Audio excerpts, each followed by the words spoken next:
የቀደመው ባለ 50 ተመለሰ የሚለው ዜና በሁሉም ስፍራ ይሰማ ጀመር። ብዙ ሕዝብ ከተለያየ ዘርና ባህል በ214 ቦኒ ብራ ስትሪት በሚገኘው የአስበሪ ቤተሰብ መኖሪያ አካባቢ ተሰበሰበ። ብዙዎች ከአዳራሹ ውጪ ሆነው በልሳን የሚጸልዩ ሰዎችን ለመስማት በልዩ ጉጉት ይጠባበቁ ነበር። ሰዎች በመንፈስ ቅዱስ ተሞልተው በአዳራሹ ወለል ላይ ወድቀው እስከ 4 እና 5 ሰዓት ያህል ይቆዩ ነበር። ያልተለመዱና ለየት ያሉ ፈውሶችም ይከናወኑ ስለነበር አንድ ሰው ሲናገር ከመንፈሱ በሙላት መገለጥ የተነሳ የነበረው ጩኸት ወደ አዳራሹ ስቦኝ ተጠጋው። ወደ እኔ ተመለከቱና እግዚአብሔር ይፈውስሃል አሉኝ።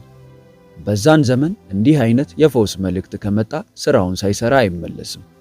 በሳንባ ህመምና በካንሰር እየተሰቃየው የመድኃኒት ጎሬ ነበርኩ። ጌታ ፈውሶኝ በመንፈስ ቅዱሱ ሞላኝና እኔም ከጉባኤው ጋር ጌታዬን ባርክ ጀመር። ላለፉት 33 ዓመታት ወደ ሐኪም ሄጄ አላውቅም። እነዚያን ለቁጥር የሚያታክቱ መድኃኒቶችንም ወስጄም ሆነ አይቻቸው አላውቅም።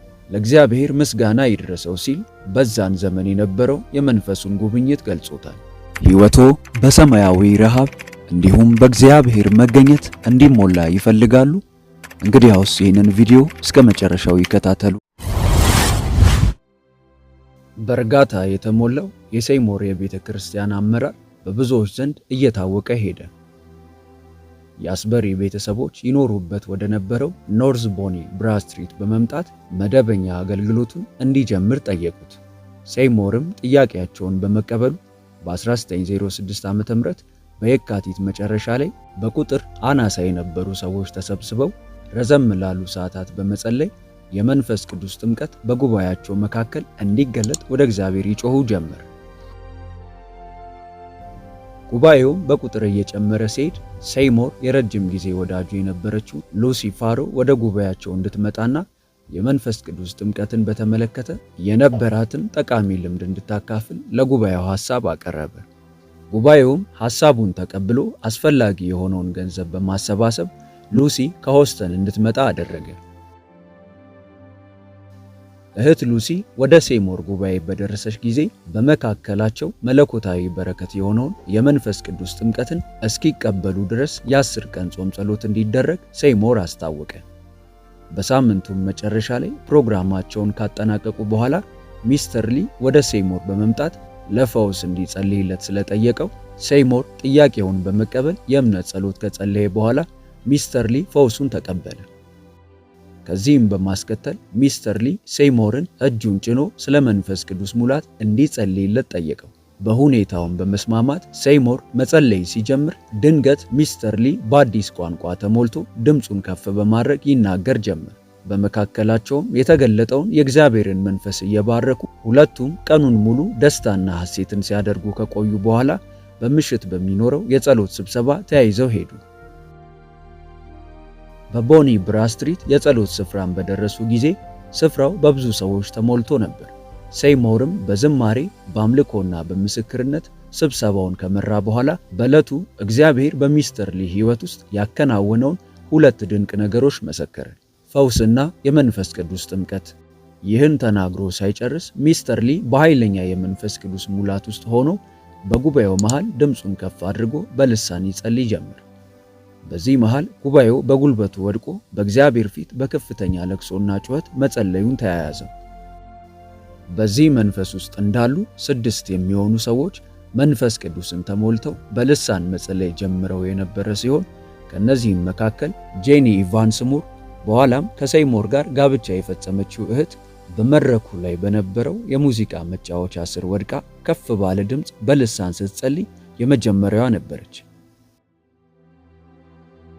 በጉባኤው ውስጥ የነበሩ አንዳንድ ሰዎች ወደ አዳራሹ በመውጣት ትንቢት እየተናገሩና እየሰበኩ፣ ሌሎች ደግሞ ወደ መንገዱ በመውጣት በልሳን መናገሩን ተያያዙት። ጸሎቱ ይደረግበት የነበረው የአስበሪ ቤተሰብ አባላት በሁኔታው ግራ ተጋብተውና ደንግጠው የነበረ ሲሆን በዚህ ሁኔታ ላይ ጄኒ ኢቫንስ ወደ መድረኩ ተመልሳ በመውጣት ውብ በሆነው የድምፅ ቅላጼዋ በ6 የተለያዩ ቋንቋዎች ዝማሬዎችን አቀረበች። ስብሰባው እስከ እኩለ ሌሊት ዘልቆ የነበረ ሲሆን ጉባኤው ከስብሰባው አዳራሽ ሲወጣ በታላቅ ደስታና ምስጋና ተሞልቶ ነበር። ለቀጣዮቹም 3 ቀናት በመንፈስ ቅዱስ ሙላት ውስጥ ሆነው እግዚአብሔርን በምስጋና አከበሩ። የቀደመው ባለ 50 ተመለሰ የሚለው ዜና በሁሉም ስፍራ ይሰማ ጀመር። ብዙ ሕዝብ ከተለያየ ዘርና ባህል በ214 ቦኒ ብራስ ስትሪት በሚገኘው የአስበሪ ቤተሰብ መኖሪያ አካባቢ ተሰበሰበ።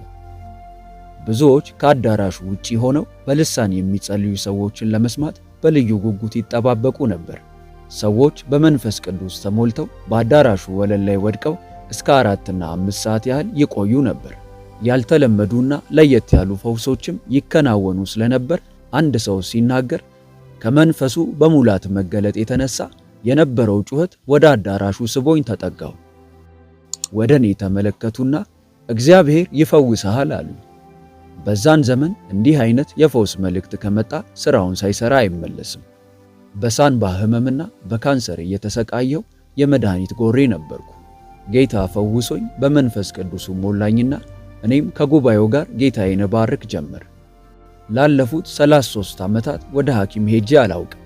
እነዚያን ለቁጥር የሚያታክቱ መድኃኒቶችንም ወስጄም ሆነ አይቻቸው አላውቅም። ለእግዚአብሔር ምስጋና ይድረሰው ሲል በዛን ዘመን የነበረው የመንፈሱን ጉብኝት ገልጾታል። በዛን ወቅት የአስበሪ ቤተሰቦች አዳራሽ ልክ እንደ መድረክ፣ ከውጭ ያለው የጎዳናው መንገድ ደግሞ ለሕዝቡ መቀመጫ ከመሆኑን ባሻገር የአዳራሹ ድንኳን ሕዝቡን ማስተናገድ ስላልቻለ በየጊዜው ተጠናክሮ ይሰራ ነበር። በዚህ ስብሰባ 3ኛው ቀን ምሽት ላይ ነበር ሴይሞር ለመጀመሪያ ጊዜ ከመንፈስ ቅዱስ ጥምቀት ጋር የተገናኘው። በ1906 ዓ.ም ሚያዝያ 12 ምሽት ላይ ፕሮግራሙ አልቆ ጉባኤው ሁሉ ከቤተ ክርስቲያኗ ከወጣ በኋላ እግዚአብሔር በአገልግሎታቸው መንፈሳዊ ጥርመሳን እንዲሰጣቸው ከአንድ ወንድም ጋር ይጸልዩ ነበር። በመጨረሻም ለብዙዎች መፈታትና አርነት የመውጣት ምክንያት አድርጎ እግዚአብሔር ያስነሳው ዊሊያም ጄ ሴይሞር በናፍቆት ይጠብቀው ከነበረው ከመንፈስ ቅዱስ ጥምቀት ጋር ተገናኘ። በሁሉም ሰው ልብ ውስጥ ሌላ የስብሰባ አዳራሽ እንደሚያስፈልግ ይታመን ነበር። የአስበሪ ቤተሰቦች መኖሪያ እያደገ የመጣውን ጉባኤ ማስተናገድ እያቃተው በመምጣቱ በሚያዝያ 14 1906 ዓ.ም ሴይሞር እና የቤተ ክርስቲያን ሽማግሌዎች በአንድነት በመሆን ጉባኤውን ሊይዝ የሚችል ስፍራ መፈለግ ጀመሩ። የሎስ አንጀለስ የፋብሪካና የንግድ ማዕከል ከሆነ አካባቢ ብዙም ሳይርቅ ቀደም ሲል የሜቶዲስት ቤተ ክርስቲያን የነበረ አሮጌ ሕንፃ አገኙ። በሕንፃው ላይ የእሳት አደጋ ደርሶ የነበረ በመሆኑ ጥገና ተደርጎለት ለመጋዘንና ለፈረስ ቤት አገልግሎት የዋለ ነበር። የሕንፃው በርና መስኮቶች በብዙ ስፍራ የተሰባበሩ ሲሆኑ ሴይሞር ሕንፃውን በኪራይ መልክ ሲረከብ በወቅቱ በነበረው ዋጋ መሰረት በወር $8 የኪራይ ሂሳብ ነበር። ይህ ዜና በተሰማ ጊዜ ብዙ ሕዝብ ከየአቅጣጫው በሕንፃው እድሳት ስፍራ ላይ ለመሳተፍ ወደ ስፍራው አቀና። በወቅቱ የሙሉ ወንጌል መጋቢ የነበረ ኤጂ አስተንበርግ የሚባል ሰው ሕንፃውን በማደስ ላይ ለተሰማሩ ለብዙ ባለሙያዎች የገንዘብ ክፍያ አደረገ። በሎስ አንጀለስ ትልቅ የጣውላ ፋብሪካ ባለቤት የነበረው የካቶሊክ እምነት ጽኑ ተከታይ ጄቪ ማክኔይል ለሕንፃው ጥገናና ለአገልግሎቱ የሚውሉ ብዙ የእንጨት ቁሳቁሶችን በስጦታ መልክ አበረከተ። በዚህ የትብብር መንፈስም የሕንፃው እድሳትና ግንባታ ይካሄድ ጀመር። አዲሶቹ የ312 አዙዛ ስትሪት ተከራዮች በዚህ ዝቅተኛ ግምት በተሰጠው ስፍራ ላይ ነበር ራሳቸውን ዓለም አቀፍ ለውጥ ላመጣው ሪቫይቫል እግዚአብሔርን በመተማመን ያዘጋጁ የነበረው። በአሜሪካን ታሪክ ውስጥ ታላቁ የፍራንሲስኮ የመሬት መንቀጥቀጥ የደረሰው ሚያዝያ 18 1906 ዓ.ም ነበር። በቀጣዩ ቀናትም በሎስ አንጀለስ መጠነኛ የሆነ የመሬት ርዕደቱ ምልክቶች ስለታዩ በሎስ አንጀለስ ይኖሩ የነበሩ ከተለያዩ የህይወትና የኑሮ ደረጃ የመጡ ሰዎች ባለጸጎችን ጨምሮ የእግዚአብሔርን ምሕረት ለመለመንና የመንፈስ ቅዱስ ጥምቀትን ለመቀበል ወደ አዙዛ ስትሪት ተሰበሰቡ። በአዙዛ ጸሎት ቤት የነበረው አቀማመጥ ለየት ያለ ሲሆን መድረክ ባለመኖሩ ሴይሞር የሚቀመጠው ለጉባኤው በተዘጋጀ መቀመጫ ላይ ነበር። መቀመጫዎቹ ሰዎች ፊት ለፊት ትይዩ ሆነው እንዲቀመጡ የተዘጋጁ ስለሆነ ስብሰባው በድንገት የሚጀምርና መለኮታዊ ምሪትን የተላበሰ በመሆኑ ምን እንደሚከሰትና ማን ተናጋሪ እንደሚሆን አይታወቅም ነበር። በአገልግሎቱ መጀመሪያ ላይ ዝማሬዎቹ በተዘጋጁ መዘምራን ወይም የመዝሙር መጽሐፍ በማንበብ የሚከናወኑ አልነበሩም። ስብሰባው አንድ ሰው ተነስቶ ዝማሬን በመዘመር ወይም ምስክርነትን በማቅረብ ሊጀምር ይችላል። የተዘጋጀ መርሃ ግብር መሪ በጉባኤው ላይ አልነበረም። የመንፈስ ቅዱስ ምሪትና ቅባትን የተቀበለ አንድ ሰው ተነስቶ መልእክት ሊያቀርብ ይችላል። ተናጋሪው ከተለየ ዘር፣ ጾታና የዕድሜ ክልል የመጣ ሲሆን በስብሰባው በማናቸውም ሰዓት ላይ በመሠዊያው ላይ ለሚኖረው አገልግሎት እግዚአብሔር ኃላፊነቱን ይወስዳል የሚል እምነት በጉባኤው ላይ ነበር። በአዞዛ ስትሪት ስብከቶች በእንግሊዝኛ ቋንቋ ወይም በልሳን ከሚተረጉም ሰው ጋር ሊቀርቡ ይችላሉ። አንዳንድ ጊዜ ስብሰባው ለ10 ሰዓታትና ከዛም በላይ ሊቀጥል ይችላል። አንዳንድ ጊዜም ለቀናት በቀንና በምሽት ስብሰባዎች ሊቀጥሉ ይችላሉ። ጉባኤው ከመንፈስ ቅዱስ ኃይል የተነሳ የተለየ ጥንካሬና ብርታት ስለነበረው የአካል ድካም ፈጽሞ አይታይም ነበር። እንደዚህ አይነት ቀጣይነት ያላቸው ስብሰባዎች ከተካሄዱ በኋላ በምሽትና በመንገድ መብራት ብዙ ሰዎች ተሰብስበው የጌታን ሥራ ይነጋገሩ ነበር።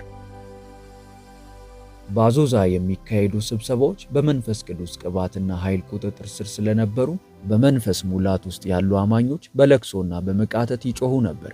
ከዚሁ ጋር በተገናኘ እግዚአብሔር የቀባቸውና በመንፈሳቸው ለይተው የሚናገሩ ማዘር ጆንስ የተባሉ እናት በጉባኤው ውስጥ ወደ መሠዊያው አጠገብ በመሄድ ለመስበክ ያልተቀቡ ሰዎችን ፊት ለፊት በጉባኤው መሃል ያስቆሙ ነበር። በተለያየ የኑሮ ደረጃ ላይ የሚገኙ ሰዎች የአዞዛን ስብሰባ ለመካፈል መጉረፍ መጀመራቸውን ፍራንክ ባርትልማን አዞዛ ስትሪት በተባለው መጽሐፍ ሲገልጸው፣ ብዙዎች ስለ ሁኔታው የማወቅ ጉጉትና አለማመን ሲታይባቸው፣ ሌሎች ደግሞ የእግዚአብሔር ቃል ረሃብ ይታይባቸው ነበር። ከሚታዩ ተቃውሞና ስደቶች በስተቀር የእግዚአብሔርን ሥራ ግን ለማጥፋት የሚነሱ አልነበሩም። በተቃራኒው ተመሳስሎ በውስጥ ከገባ የክፉ መንፈስ አሰራር ግን ጥርጣሬና ፍርሃት ነበረብን። አስማተኞችና መናፍስት ጎታቾች ሳይቀር ለመመርመርና ተጽዕኖአቸውን ለማሳረፍ ይመጡ ነበር። በተገለጠው የእግዚአብሔር ክብር የተበሳጩ የሃይማኖት መሪዎችና ወንጀለኞች ስፍራ ለማግኘት ወደ ውስጥ የመግባት ሙከራ ያደርጉ ነበር። ሁል ጊዜ በአዲስ ነገር ጅማሬ ላይ የሚያንዣብቡ አደጋዎች ቢኖሩም በብዙዎች ላይ ፍርሃትን ለመጣልና የመንፈስ ቅዱስን ሥራ ለማዘግየት የሚገለጡ የጠላት አሰራሮች እንደሆኑ የታወቀ ነው። ባርትልማን ጨምሮ ሲጽፍም በቤተ ክርስቲያኑ ሥነ ሥርዓት ላይ ትኩረት ማድረግ ስንጀምር እግዚአብሔር ሥራውን ያቆም ነበር። የጠላትን ሥራ በተመለከተ ሕዝቡ ትኩረት እንዳይሰጥ በተቻለ መጠን እናደርግ ነበር። የእግዚአብሔር ሕልውና በመካከላችን ከመገኘቱ ባሻገር መሪዎቹ የነበራቸው ውስን የሆነ ልምድ ሲሆን፣ የሚያስደንቀው ነገር ሥራው ብርቱ በተባሉ ተቃዋሚዎች መሃል የጸና ሆኖ ሲገለጥ አይተናል። በእኔ እምነት ባርትልማን በጽሑፉ የገለጠው ጉዳይ ሴይሞር በመሪነት ቦታ ላይ በመሆኑ ብርቱ ወቀሳ ያስነሳበት አይነተኛ ምክንያት አድርጌ ወስደዋለሁ። እግዚአብሔር ፈቃደኛ የሆነ የራሱ አሸንዳ ይፈልግ እንደነበርና ይህንንም በሴይሞር እንዳገኘ እረዳለሁ። እግዚአብሔር በችሎታቸውና ማህበረሰብ ውስጥ ባላቸው ከፍ ያለ ደረጃ የሚታበዩ ሰዎችን አይደለም የሚፈልገው።